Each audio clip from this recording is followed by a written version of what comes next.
Welcome to IGAD 1, from the experts for the people. I'm your host, Iman Haji. Something significant has happened in the Horn of Africa, and not enough people are talking about it. The IGAD Treaty has finally been ratified. So for nearly 30 years, the organization that was established to bring peace, development, and cooperation is now operating under a new legal foundation. What does that mean? What changed? And why does that matter to you? Today, we're joined by the person perhaps best placed to explain it, Ms. Karen Njalale. Thank you so much for being with us today. Thank you. So before we get to the treaty itself, for listeners that have never heard of IGAD or just by name and not much more, I think it's really important to explain what is IGAD, what does it exist to do, and who does it serve? Right now, IGAD is the Intergovernmental Authority on Development, a regional intergovernmental organization that serves 8 member states in the Horn of Africa and the Greater Eastern Africa region.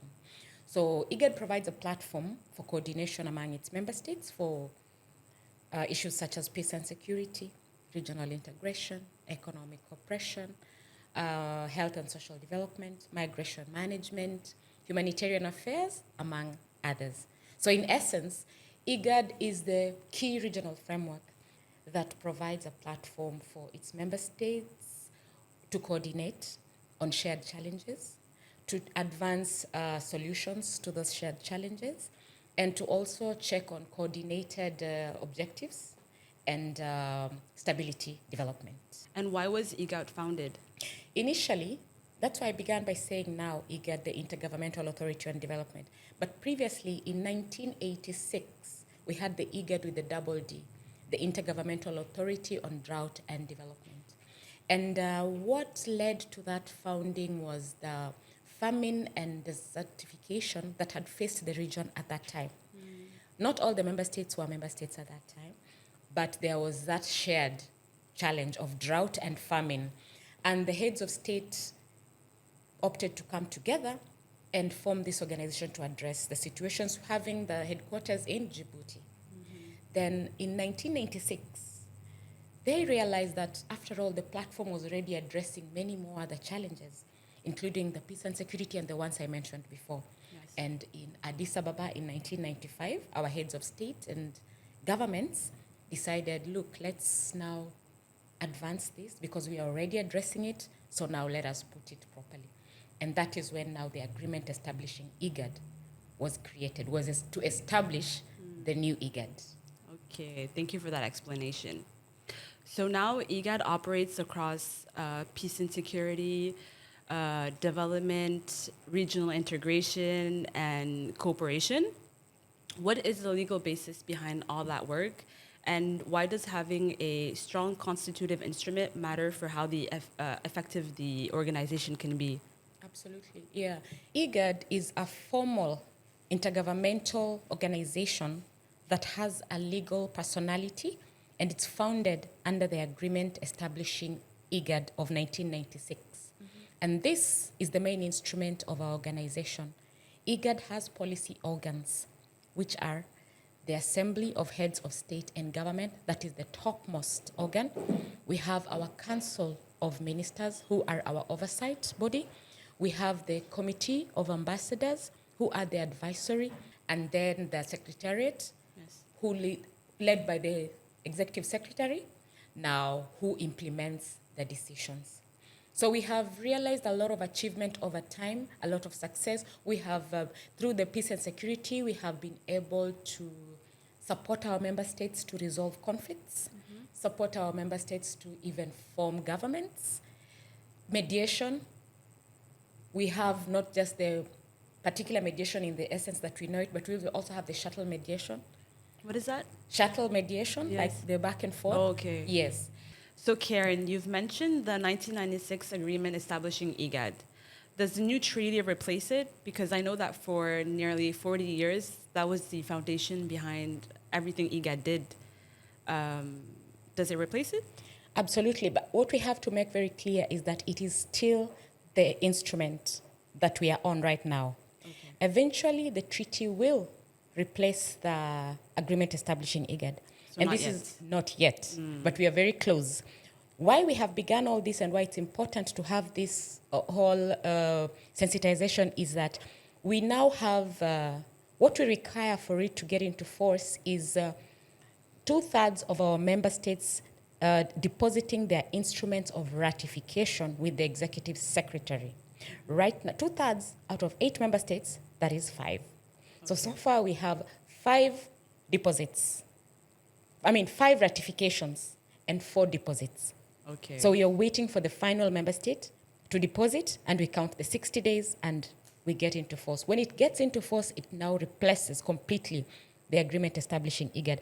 This is not an amendment. It is a total replacement of the instrument establishing IGAD. But again, look, this is a document, an instrument that has served our organization and our people for 40 years now. You're now 40 years old. IGAD has attained a lot of success. Every success that is pegged on IGAD is on the agreement establishing IGAD. It has given us a lot of success way and beyond to fulfill the mandate of the organization. So this is mostly going to be an improvement. When we look at it, the differences are not too much, but I guess we will dive into that at some later stage. But we have attained a lot of success. Every success we call and see today is thanks to the agreement establishing IGAD. But there has been need to now have a treaty. So what were the biggest achievements in the agreement? Everything we have successfully achieved, everything we have done to date is an achievement in the agreement establishing IGAD. If anything, we are only improving what we already have. We may have sensed a gap or two institutionally and how we do our cooperation, but the gaps are mostly institutional and not how we have been serving our people. Some of the notable achievements have been the expanded mandate, which we have achieved through the agreement. We have the institution development that established core organs that I mentioned before, yes, and also created functional governance structures that have enabled us coordinate politically, socially, and in all levels that we have experienced and embraced these achievements, and we continue to do. So it became the central regional framework where our member states now coordinate on different shared challenges because we are brought together by the spirit of brotherhood. Another notable achievement is that IGAD became the central mediator in regional conflicts. Through this agreement, again, we have been able to facilitate peace processes for our member states and to also support and engaging some of our member states in peace-building efforts and even state-building efforts. So all these are achievements that we have experienced within the agreement. And I'd also say legally, there has been significant development of legal and policy instruments, such as the migration frameworks, all achieved under the agreement establishing IGAD, health cooperation. The transhumance protocol as well? Yes, absolutely, and the trade and development strategies. One other achievement I would be happy to speak about would be the strengthened diplomatic engagement and regional solidarity that has also been achieved and observed under the agreement establishing IGAD. So these are just among the few achievements we have had through the agreement establishing IGAD. However, over time, it was apparent that there was a need for, and there was need and also a directive to modernize the framework. So what were the gaps or limitations that made it necessary to replace it? Yeah, we had some institutional probably and legal gaps that we can state. Maybe not really gaps per se, but just aspects that may have required some improvement or enhancing because of the morphing of the type of organization that we have. So the enforcement mechanisms are some of the gaps we may have seen. The institution required compliance and enforcement tools when it comes to our finances and such, like this is just one of the examples. So then we also had, we noted an inadequate response to emerging and evolving challenges. Could say we may have lacked clear directives on dispute resolution, which has been addressed in the treaty that is very clear and direct on how we should observe that or we should approach that. Also, IGAD, being a recognized regional economic community, a building block of the African Union, needed a stronger instrument than just an agreement and also to align with all the other recs. So there was quite some need to have the IGAD have a treaty as opposed to just an agreement establishing IGAD. So a regional pillar covering the Horn of Africa with intention to achieve continental success really does need a treaty and not just an agreement that establishes it. Yeah. So they also need to shift from that based on the directives of the presidents, who are the assembly of heads of states and governments. So through these shifts and through all these realizations, there was stronger legal need for a stronger legal foundation under which the organization is established, especially within international law. So a treaty would enhance institutional power by providing clearer mandates and stronger powers to the organs, to our organs, even on how they approach us, how they deal with the issues and challenges that sometimes pop up during member state engagement, and improve on implementation, overall implementation, and us achieving our mandate. So the coordinated oversight would have a stronger base and a stronger foundation and give us a basis on where to begin and where to start. And the treaty would also give us better predictability and investor confidence at the end of it all. So basically, we'll be taken more seriously internationally. Absolutely, yes. Okay. Not that we have not, but Yes. it will only put us at a better place. So that those are among the reasons that have informed us through time to have a treaty. Regional realities have enormously changed since 1996. I mean, we have new member states that have joined, climate change, new crises, shift in geopolitics. What are the most significant changes in the new treaty compared to the one from 1996? So the shift we are on right now is the 1996 to 2023. We Okay. already moved from 1986, which was the double D, which shift happened after the summit of 1995 of our heads of state and government in Addis Ababa. And now we got into the 1996. Okay. So right now we are into 1996, 2023.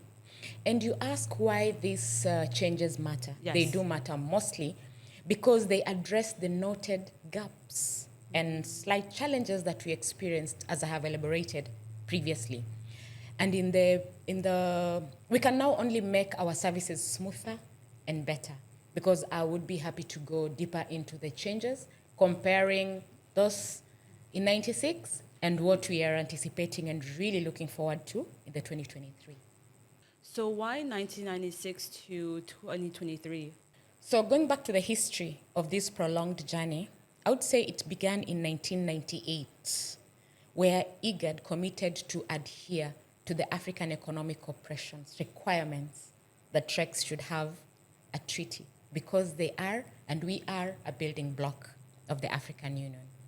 And in a summit held in 2008, which is the Assembly of Heads of State, our topmost organ, our apex organ, this is when the directive came from the presidents that IGAD, you need to adhere to that commitment you made in 1998. And the journey officially began then. And in 2011, an internal study revealed that indeed we required to have a treaty developed. So see that we were already in 2011.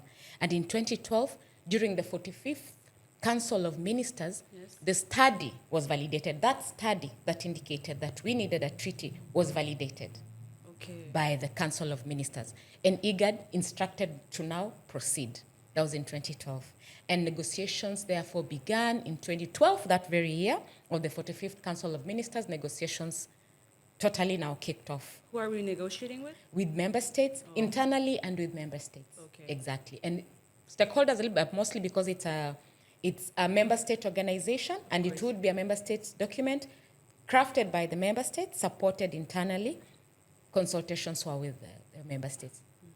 Then in the 2014 Committee of Ambassadors, it validated the draft, but had some slight brackets.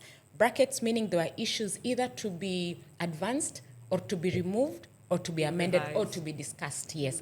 So they validated the document as was, but with brackets. Okay. So that was to pend either negotiation or confirmation or total removal of those brackets. Yes, so in 2026, member states instructed and validated the removal of the brackets. Remember the brackets that had been placed in 2014 when it was validated. So the instruction was removed So that's what happened.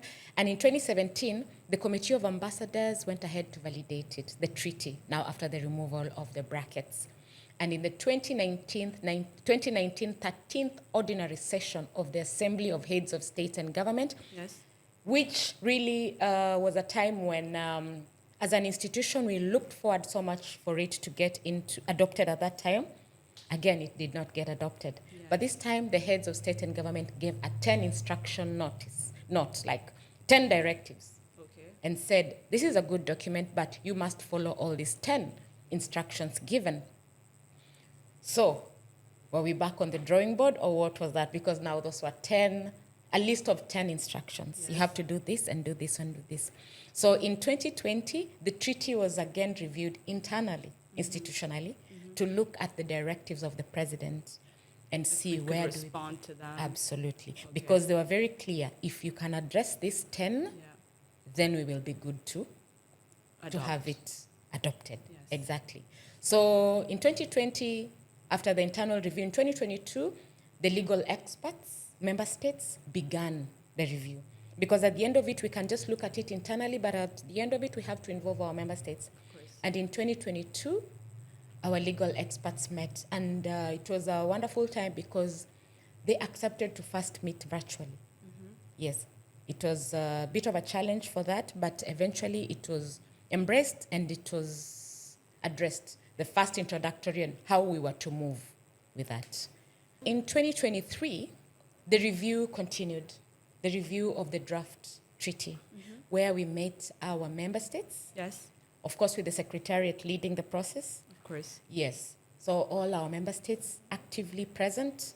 It was a very rigorous process because we had to have all our legal experts in the same room discussing word for word, article by article, clause by clause, while at the same time having at the back of our minds what the presidents had directed us to do. There was 10 directives. Yeah, absolutely. Yeah. There was so much commitment from our member states, and it was a season that we had lived to look forward to, and we're just very appreciative that it was wonderful. We did our best to accommodate each and every member state suggestion. You know, because we had 2 member state legal experts from every country. Those are almost 20 lawyers in the same room. Yes. Interpretation was very different. Of course. It was a very interesting discussion. It was a very exhaustive and exhausting one as well. Yes. And that is why we now had a very good document, confident enough to be presented before the presidents. And on the 12th of June 2023, we presented it to the heads of state. And gladly, it was unanimously adopted by our heads of states. Wow. Yes, it was a unanimous adoption, and we got 6 signatures on that day, on that very day. The 2 that were not signed had very good reason not to sign. And after the adoption and signing, we did reckon that after adoption, there was a lot of excitement. Yes. And what hit my mind at that time was, yes, it has been adopted, but if it is not signed, where am I going to get all the presidents again to sign the document? So lucky enough, on that very day, we were able to push for them to be signed on that very day. Wow. Yes, and that was already a political commitment, but we need a now more tangible commitment, which comes through course. the ratification. Yes. Yes, because that is now, after ratifying, that is now when they get bound. And again, the journey began. And where we are now, almost 3 years down the line, we are happy to note that we have achieved the number of ratification. We are looking to have all our member states on board, of course, on ratification. And you mentioned 5 out of 8 have ratified? Yes, Okay. 5 out of 8 have ratified and 4 have deposited their instrument of ratification. 1 more deposit and we begin the countdown, the 60-day countdown that we are all looking forward to. Yes, and ratification processes have never been an easy process. We have seen international instruments that have taken many years, and many, I mean many years, to get ratified. So we are humbly very proud of this achievement that we have attained within just a window of 3 years. That shows the commitment of our member states, because we have different processes of ratification among our different member states. And IGAD embraces sovereignty of member states, independence of member states. We have to embrace them in their constitutional instruction, or how they work with their legal instruments. There are those that went through parliament. There are those that went through different committees. There are those who required their ministers' approval for ratification first before going to member states. So we had to keep in tow with all of them and to encourage and to support them in each of their processes. And that is why we are happy to note that very soon we will have a new instrument, the constitutive treaty of IGAD. Inshallah, as we say. Yes. People think that success happens overnight, and today we've learned that it's been a long time coming. Since 2008, IGAD has been working on this new treaty. Thank you so much, Karen, for explaining the journey behind the treaty. Next week, we'll unpack the treaty and why it benefits you, our citizens. So bye.